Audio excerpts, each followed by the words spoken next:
ബഹുമാന്യരായ അധ്യാപകരെ, വിദ്യാർത്ഥികളെ, പ്രിയ കൂട്ടുകാരെ, എല്ലാവർക്കും നമസ്കാരം. വായനാ ദിനമായി നാം ആചരിക്കുന്നത് എല്ലാ വർഷവും ജൂൺ 19 PN പണിക്കരുടെ ഓർമ്മ ദിനത്തിലാണ്. കേരളത്തിൽ ഗ്രന്ഥശാല പ്രസ്ഥാനത്തിന് തുടക്കം കുറിച്ച മഹാനാണ് PN പണിക്കർ. കേരളീയരെ വായനയുടെ അത്ഭുത ലോകത്തേക്ക് കൈ പിടിച്ചുയർത്തിയ പുസ്തകസ്നേഹിയാണ് അദ്ദേഹം.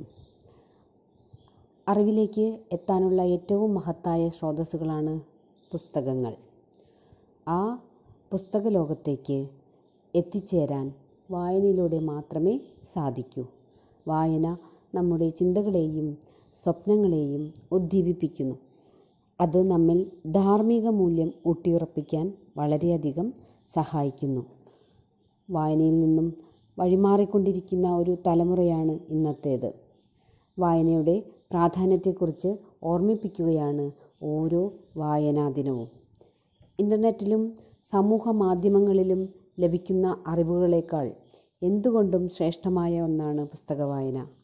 അതുകൊണ്ട് പുസ്തകങ്ങളെ സ്നേഹിക്കാനും അതിലൂടെ വായനാശീലം വളർത്താനും അറിവിൻ്റെ പുതിയ വാതായനങ്ങൾ തുറക്കാനും നമ്മുടെ ഇടയിലുള്ള എല്ലാവർക്കും സാധിക്കട്ടെ.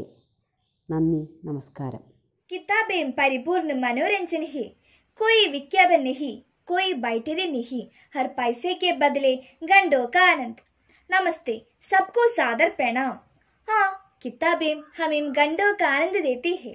वाचन द्वारा हमारा ज्ञान बढ़ता ही रहता है. इस साल भी कोविड महामारी की वजह से देश भर में वाचन महीना समारोह का शुरुआत ऑनलाइन मोड में हुए है. 6,000 से ज्यादा पुस्तकालयों को अपने नेटवर्क में जोड़ने में सफलता हासिल किए जाने वाले PN पणिकर का निधन 19 जून को केरल में हुआ था. उनको केरल में पुस्तकालय आंदोलन के पिता कहा जाता है. अपने गृह नगर में एक अध्यापक के तौर पर पणिकर ने सनातन धर्म पुस्तकालय की शुरुआत की. उनकी पुण्यतिथि के मौके पर देश भर में राष्ट्रीय वाचन दिवस मनाया जाता है. किताबें पढ़ने से हम अपनी बुरी यादों को भूल जाते हैं. इससे हमें तनाव कम करने में मदद मिलती है. किताबें दुनिया की सबसे शक्तिशाली चीजों में से एक है. वह हमें ज्ञान प्राप्त करने, आगे बढ़ने और प्रेरित रहने के नए अवसर प्रदान करते हैं. अच्छी किताबें अच्छी दोस्त की समान है. किताबें पढ़ने से एकाग्रता बढ़ती है, सर्गात्मकता का बढ़ाव होता है, जानकारी बढ़ती है, भाषा शैली विकसित होती है, कल्पना शक्ति बढ़ती है, अकेलापन दूर हो जाती है. इसलिए अच्छी पुस्तक पढ़ो और आगे बढ़ो. धन्यवाद.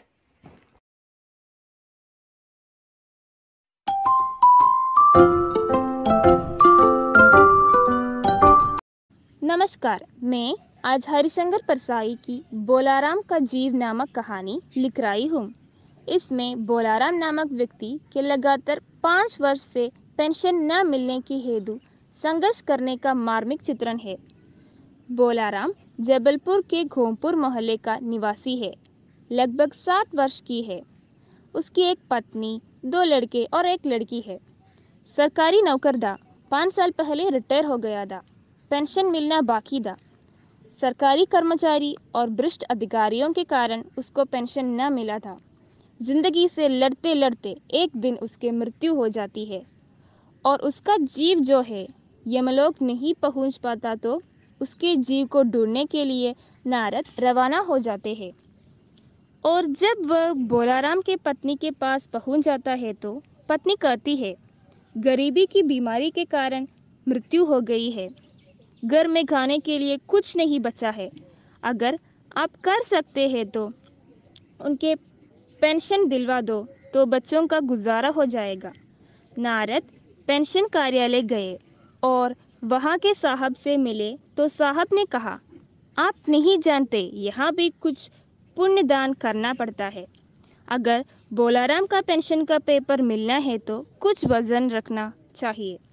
वजन नहीं रखने के कारण पेपर कहीं गुम गया है. तो नारद अपनी वीणा वजन के रूप में वहाँ रख देते हैं. साहब पेंशन के फाइल ढूंढने लगती है और साहब ने नाम पूछा तो नारद ने ऊंची आवाज में कहा, बोलाराम। साहब उन फाइलों के बीच में से एक आवाज आती है, कौन पुकार रहा है मुझे? पोस्टमैन है क्या? पेंशन का ऑर्डर आया? तो नारद चौंक कर पूछा कि तुम बोलाराम का जीव हो? तो फाइल में से आवाज आई, हाँ। इतने में कहानी खत्म हो जाती है। यहाँ पर हरिशंकर परसाई जी हमारे समाज में विभिन्न क्षेत्रों में बढ़ती जाने वाली रिश्वतखोरी का सजीव चित्रण दिया है। गरीब लोग इसका शिकार बन जाता है। इसका वर्णन इस कहानी में मिलता है। धन्यवाद. ONV കുറുപ്പിൻ്റെ കവിതയിലെ ചെറിയൊരു ഭാഗമാണ് ഞാനിവിടെ പാടുന്നത്. എത്ര സുന്ദരമെൻ്റെ മലയാളം, മുത്തുപവിഴങ്ങൾ കൊരുത്തൊരു പൊന്നു നൂൽ പോലെ. എത്ര സുന്ദരമെൻ്റെ മലയാളം, മുത്തുപവിഴങ്ങൾ കൊരുത്തൊരു പൊന്നു നൂൽ പോലെ.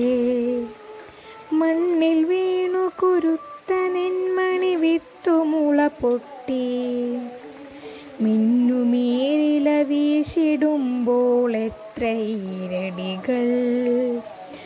മണ്ണിൽ വീണു കുരുത്തനെന്മണി വിത്തുമുള പൊട്ടി, മിന്നുമീരില വീശിടുമ്പോൾ എത്ര ഈരടികൾ. മണ്ണിൽ വീർപ്പു വിതച്ചവർ തൻ ഈണമായി വന്നു, അന്നു പാടിയ പാട്ടിലൂഞ്ഞാലാടി മലയാളം.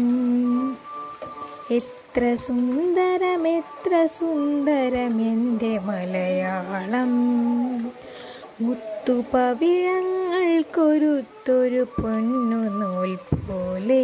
സദസ്സിന് വന്ദനം. ഇന്ന് ജൂൺ 19. വായന മരിക്കുന്നില്ലെന്ന് ഓർമ്മപ്പെടുത്തിക്കൊണ്ട് വീണ്ടും ഒരു വായനാ ദിനം. വായന എന്ന് കേട്ട് നമ്മുടെ മനസ്സിലേക്ക് വരുന്നത് വായിച്ചാലും വളരും, വായിച്ചില്ലെങ്കിലും വളരും, വായിക്കാതെ വളർന്ന വിളയുന്ന കുഞ്ഞിന് മാഷിന്റെ കുട്ടിക്കവിതയാണ്. കുട്ടിക്കവിതയാണെങ്കിലും ഒരു മനുഷ്യായുസിന്റെ അർത്ഥം മുഴുവൻ ഈ വരികളിലുണ്ട്. മലയാളികളായ നമ്മെ പുസ്തകങ്ങളുടെയും വായനയുടെയും ലോകത്തേക്ക് നയിച്ച PN പണിക്കരുടെ ചരമദിനമായ ജൂൺ 19 വായനാ ദിനമായി നാം ആചരിക്കുന്നത്.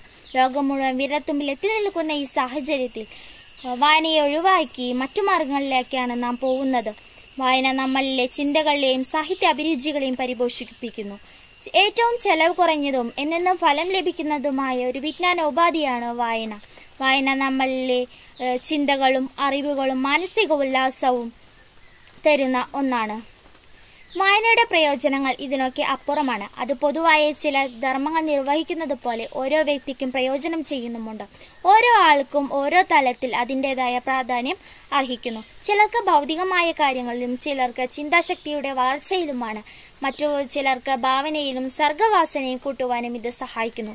വായിച്ചു വളരുക, ചിന്തിച്ചു വിവേകം നേടുക എന്ന സന്ദേശം ഉയർത്തിപ്പിടിച്ചുകൊണ്ട് നമ്മുടെ നാടിനെ വിജ്ഞാനത്തിലേക്ക് നയിച്ച PN പണിക്കരുടെ ചരമദിനമായ ഈ സുദിനത്തിൽ ഈ വായനാ ദിനം നമ്മുടെ വായന ഒരു ശീലമാക്കിക്കൊണ്ട് എൻ്റെ വാക്കുകൾ നിർത്തുന്നു. നന്ദി, നമസ്കാരം.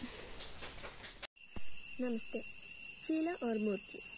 यह एक मोटिवेशनल स्टोरी है. चीला और मुर्गी. एक जंगल में बरगद का पेड़ के ऊपर एक चील घोंसला बनाकर रहती थी, जहाँ उसने अंडे दे रखते थे. उसी पेड़ के नीचे एक जंगली मुर्गी ने भी अंडे दे रखे थे. एक दिन उस चील के अंडों में से एक अंडा नीचे गिरा और मुर्गी के अंडों में जाकर मिल गया. समय बीता, अंडा फूटा और चील का बच्चा उस अंडे से निकला और वह यह सोचते बड़ा हुआ कि वह एक मुर्गी है. वह मुर्गी के बाकी बच्चों के साथ बड़ा हुआ. वह उन्हीं कामों को करता जिनमें एक मुर्गी करती है. वह मुर्गी की तरह ही कुड़कुड़ाता, जमीन गोद कर दाने चुगता और वह इतना ही ऊंचा उड़ पाता जितना कि एक मुर्गी उड़ती है. एक दिन उसने आसमान में एक चील को देखा जो बड़ी शान से उड़ रही थी. उसने अपनी मुर्गी माम से पूछा, कि उस चिड़िया का क्या नाम है जो इतना ऊंचा बड़ी शान से उड़ रही है। मुर्गी ने जवाब दिया, वो एक चील है। फिर चील के बच्चे ने पूछा, माँ, मैं इतना ऊंच क्यों नहीं उड़ पाता? मुर्गी बोली, तुम इतना ऊंचा नहीं उड़ सकते क्योंकि तुम एक मुर्ग हो।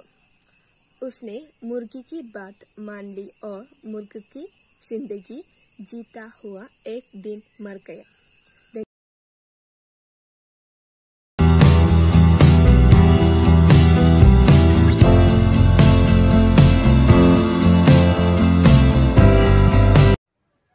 Dear friends, we are celebrating June 19th as Reading Day. Do you know the importance of reading? Reading is a very good habit that one needs to develop in life. Good books can inform you, enlighten you, and lead you in the right direction. There is no better companion than a good book. Reading is important because it is good for your overall well-being. Once you start reading, you experience a whole new world. Reading develops language skills and vocabulary. It is important to read a good book at least for a few minutes each day to stretch the brain muscles for healthy functioning. Good book always guide you to the correct path in life. Reading helps you develop positive thinking. Reading is important because it develops your mind and gives you excessive knowledge and lessons of life. It helps you understand the world around you better. It keeps your mind active and enhances your creative ability. Reading a good book takes in a new world and help you relieve your day-to-day stress. Books come in handy and release you from boredom. Books are known to be your best friend for a reason.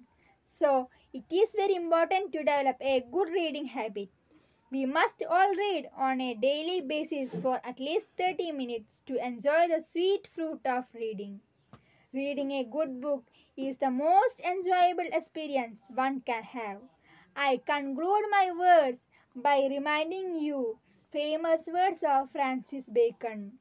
Reading maketh a full man, conference a ready man, and writing an exact man. Thank you. പലപ്പോഴും പുസ്തകങ്ങളുടെ വലിപ്പ കൂടുതലാണ് നമ്മളെ വായനയിൽ നിന്നും പിന്തിരിപ്പിക്കുന്നത്. എന്നാൽ ഹിന്ദി ഭാഷയിൽ വായന തുടങ്ങുന്നതിന് ഏറ്റവും ഉത്തമമായിട്ടൊരു പുസ്തകമാണ് നിർമ്മല. വലിപ്പത്തിൽ വളരെ ചെറുതായതുകൊണ്ട് തന്നെ ഒരു മുഷിപ്പും കൂടാതെ നമുക്കത് വായിച്ചു തീർക്കാവുന്നതാണ്. അങ്ങനെയുള്ള നിർമ്മല എന്ന പുസ്തകത്തിൻ്റെ ഒരു അവലോകനമാണ് ഞാനിന്നിവിടെ അവതരിപ്പിക്കുന്നത്. ഹിന്ദിയിൽ വായിച്ച പുസ്തകം അത് എന്താണെന്ന് എല്ലാവർക്കും മനസ്സിലാക്കുന്നതിന് വേണ്ടിയാണ് അതിൻ്റെ ഇതിവൃത്തം ഞാനിവിടെ മലയാളത്തിൽ അവതരിപ്പിക്കുന്നത്. പ്രേംചന്ദിൻ്റെ വളരെ മഹത്തരമായ കൃതികളിൽ ഒന്നാണ് നിർമ്മല. നിർമ്മല എന്ന ഉപന്യാസത്തിൽ സ്ത്രീധനം കൊടുക്കാൻ കഴിയാത്തതിൻ്റെ പേരിൽ തൻ്റെ അച്ഛൻ്റെ പ്രായമുള്ള ഒരാളെ വിവാഹം കഴിക്കേണ്ടി വരുന്ന 12 വയസ്സുള്ള നിർമ്മലയുടെ കഥയാണ് ഇത്. നിർമ്മല വിവാഹം കഴിക്കാൻ പോകുന്ന ആൾക്ക് ആദ്യ ഭാര്യയിൽ 3 മക്കളുണ്ട്. മൻസാറാം, ജിയാറാം, സിയാറാം. അതിൽ മുതിർന്ന മകനായ മൻസാറാമിന് നിർമ്മലയേക്കാൾ 2 വയസ്സ് കൂടുതലാണ്. ആദ്യ നാളുകളിൽ നിർമ്മലയുടെ ഭർത്താവായ തോത്താറാം നിർമ്മലയെ സന്തോഷിപ്പിക്കാൻ വേണ്ടി പല പല കാര്യങ്ങൾ ചെയ്യുമായിരുന്നു. പക്ഷേ പോകെ പോകെ അദ്ദേഹത്തിന് തൻ്റെ മൂത്ത മകനായ മൻസാറാമിനും നിർമ്മലയ്ക്കും ഇടയിൽ വഴിതിരിഞ്ഞ ബന്ധമുണ്ടെന്ന് സംശയിക്കുകയും മൻസാറാമിനെ ഹോസ്റ്റലിൽ നിർത്തി പഠിപ്പിക്കുകയും ചെയ്തു.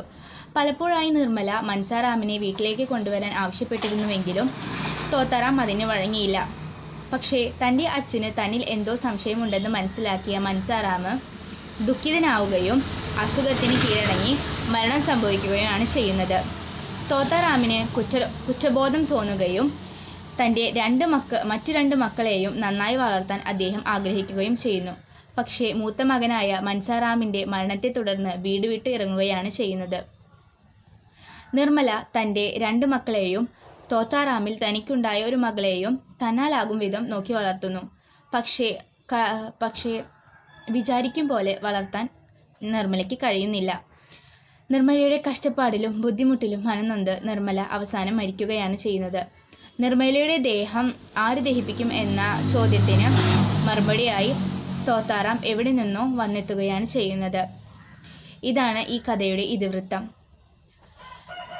ഈ വായനാവാരത്തിൽ നമ്മൾക്കേവർക്കും വായിച്ചു വളരാം. നന്ദി, നമസ്കാരം. കോവിഡ് മൂലമുള്ള നാശനഷ്ടങ്ങൾ പിടിച്ചു നിർത്താനാണ് ലോക്ക്ഡൌൺ പോലെയുള്ള നിയന്ത്രണങ്ങൾ കൊണ്ടുവന്നതെങ്കിലും അതിപ്പോൾ പ്രകൃതിക്ക് ഗുണകരമാകുന്ന കാഴ്ചയാണ് നാം ഇപ്പോൾ കാണുന്നത്.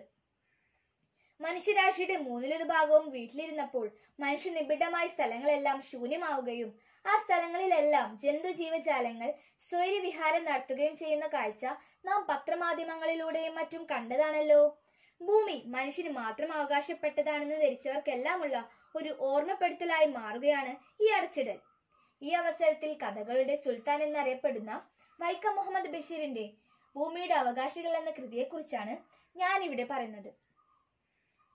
പ്രിയരെ, ബേപ്പൂർ സുൽത്താനെ കുറിച്ച് കേൾക്കാത്തവരില്ലല്ലോ. അതെ, നമ്മുടെ പ്രിയങ്കരനായ കഥാകാരൻ വൈക്കം മുഹമ്മദ് ബഷീറിനെ കുറിച്ച് എത്ര കഥകളാണ് അദ്ദേഹം നമുക്ക് പറഞ്ഞു തന്നത്. ബഷീർ മനുഷ്യനെ സ്നേഹിച്ചു, ഈ പ്രകൃതിയെ സ്നേഹിച്ചു, ഈ പ്രപഞ്ചത്തെ ആകെ ആലിംഗനം ചെയ്യാൻ ആഗ്രഹിച്ചു. സർവചരാചരങ്ങൾക്കും ഈ ഭൂമിയിൽ ജീവിക്കാൻ തുല്യ അവകാശമുണ്ടെന്ന് വാദിച്ചു. ഭൂമിയുടെ അവകാശികൾ എന്ന കൃതി നമ്മളോട് അതാണ് പറഞ്ഞു തരുന്നത്. ഭൂഗോളത്തിന്റെ ഇച്ചിരിപ്പിടിയോളം സ്ഥലത്തിന്റെ അവകാശിയായി ഭാര്യയും മക്കളുമൊത്ത് സ്വസ്ഥ ജീവിതത്തിനെത്തുന്ന കഥാകാരൻ. അവിടെ അദ്ദേഹത്തിനുണ്ടാകുന്ന രസകരമായ അനുഭവങ്ങളാണ് കഥയിൽ വിവരിക്കുന്നത്. തീ പിടിച്ച് വിലയ്ക്ക് വാങ്ങിയ സ്ഥലത്തിന്റെ സർവ്വ ഉടക്കുകളും തീർത്തിട്ടുള്ളതിനാൽ ഭൂഗോളത്തിന്റെ ഈ 2 ഏക്കർ സ്ഥലത്തിന് പ്രപഞ്ചങ്ങളിലോ മറ്റവകാശികളില്ലെന്ന് കഥാകാരൻ വിശ്വസിക്കുന്നു. പല വൃക്ഷങ്ങളാലും മറ്റു ചെടികളാലും സമ്പുഷ്ടമായ 2 ഏക്കർ സ്ഥലം 4 വശങ്ങളും മുള്ളുവേലി കെട്ടി കാവലിനായി ഷാൻ എന്ന ഉശിരുള്ള നായയെയും നിർത്തി. തെങ്ങിൽ നിന്ന് കിട്ടുന്ന വരുമാനം കൊണ്ട് തനിക്കും കുടുംബത്തിനും യഥേഷ്ടം കഴിയാമെന്ന് അദ്ദേഹം കണക്കുകൂട്ടി. ആദ്യമായി അദ്ദേഹത്തിന്റെ സ്വകാര്യ സ്വത്തിൽ പ്രത്യക്ഷപ്പെട്ടത് പലതരം പക്ഷികളും ചിത്രശലഭങ്ങളുമായിരുന്നു. പിന്നീട് അവിടേക്ക് പല ജീവികളും എത്തി. പറമ്പിലേക്കെത്തിയ ഉഗ്രസ്വരൂപിയായ മൂർഖൻ ഭൂമിയുടെ അവകാശിയാണെന്ന ബോധ്യത്തിൽ അതിനെ അദ്ദേഹം കൊല്ലാതെ വിടുന്നു. വീട്ടിലെ എലികളെയും പിന്നെ പറമ്പിലെ അണ്ണാന്റെയും കാക്കയുടെയും ശല്യത്തെക്കുറിച്ചും വാചാലയാകുന്ന ഭാര്യയോട് അവയെല്ലാം ഭൂമിയുടെ അവകാശികളാണെന്ന് കഥാകാരൻ ഓർമ്മപ്പെടുത്തുന്നു.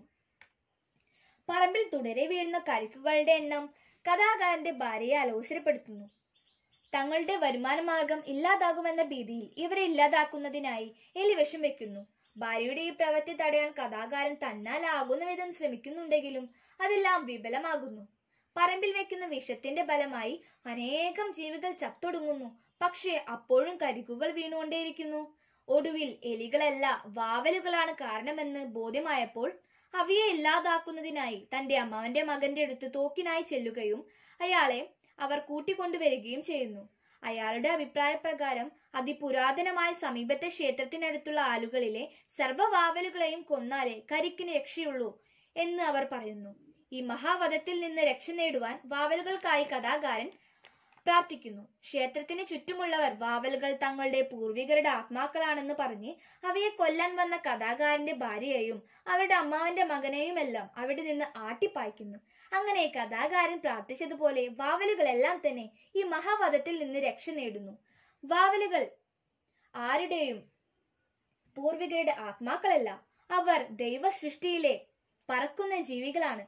ദൈവസൃഷ്ടിയായ തെങ്ങുകളിലെ കരിക്കിന്മേൽ വാവലുകൾക്കും അവകാശമുണ്ട്. സർവ്വജീവികളും ഭൂമിയുടെ അവകാശികളാണ് എന്ന കഥാകാരന്റെ ഓർമ്മപ്പെടുത്തലോടെ നിർത്തുന്നു. നന്ദി.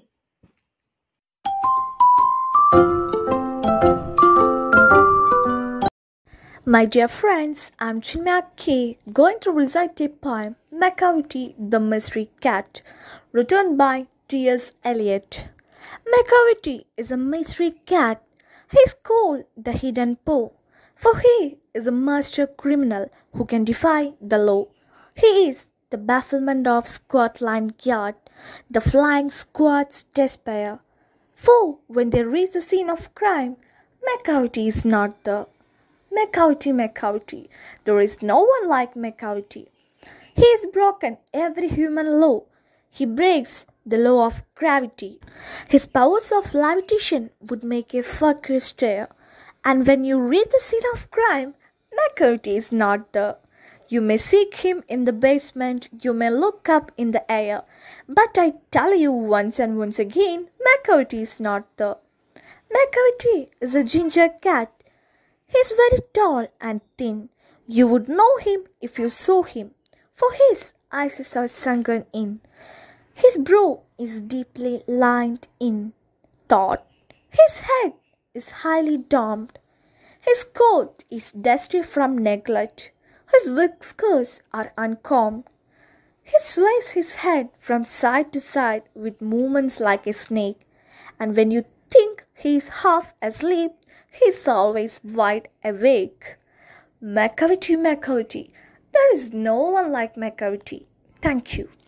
I am here to tell the book review of Wings of Fire. Wings of Fire is a autobiography of Dr. APJ Abdul Kalam, former President of India. It was written by Dr. APJ Abdul Kalam and Mr. Arun Tiwari. Dr. Kalam examines his early life's effort, hardship, fortitude, luck, and chance that eventually led him to lead Indian space research, nuclear and missile programs. This book contains the life of simple yet determined person.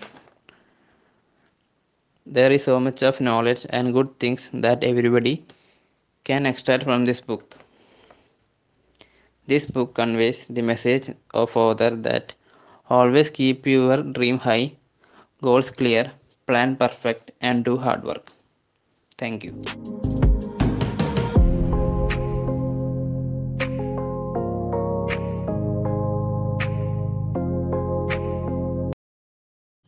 Reading day quote. Read, not contradict and confute, not to believe and take for granted, not to find, talk and discourse, but to weigh and consider. Francis Bacon.